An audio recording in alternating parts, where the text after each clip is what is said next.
seen my earlier video looking at the properties of Kraft Tex. Kraft Tex is this fabric that comes on a roll. It's a little bit like cardboard, but it's also a little bit like leather. And have a look at the earlier video about how you can treat your Kraft Tex to make it look more leathery and more supple. So I'm going to sew my first project with Kraft Tex today and see how it comes on.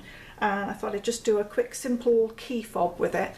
So I'm not using too much of the product, and it'll give me a chance to sew it for the first time.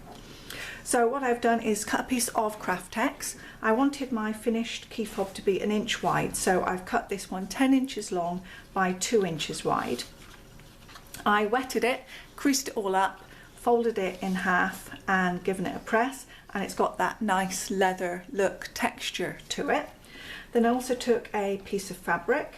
This is 1.5 inches wide, and I folded both of the raw edges into the center to give me a piece which is 3/4 of an inch wide once I've pressed it.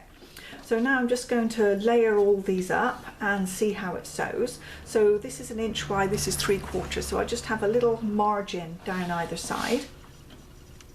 So if I place it like that, you can see my small margin. And now I'm going to take this over to the sewing machine, and I don't need any pins or anything. I'm just going to hold it as I sew, and I'm going to sew down the edge of the fabric there, trying to keep it even and centered on the piece of Kraft Tex underneath, and then we'll have a look and see how that's come out. So I'm just going to try it with my regular universal needle. It's only a couple of layers of the Kraft Tex, it's not that thick, so I'm just going to see how the universal needle deals with that.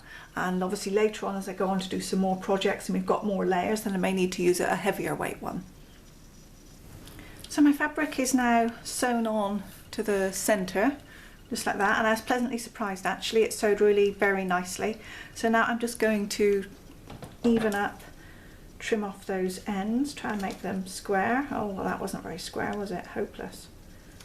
Maybe a little bit more like that. And now I've got one of these key fob ends, and I'm just going to take that over, get my pair of pliers on those and just squeeze that down. I'll take a look at it. So there we go, the key fob is now completed. That's about as quick, as simple as a project as you'll ever come across, and it doesn't look too bad at all. So now that I know how the Kraft Tex behaves and how to work with it, I think I'll go on and work on some other projects, and we'll see what else we can come up with. I've got some ideas for maybe a phone case or a wallet, but we'll see how those work out.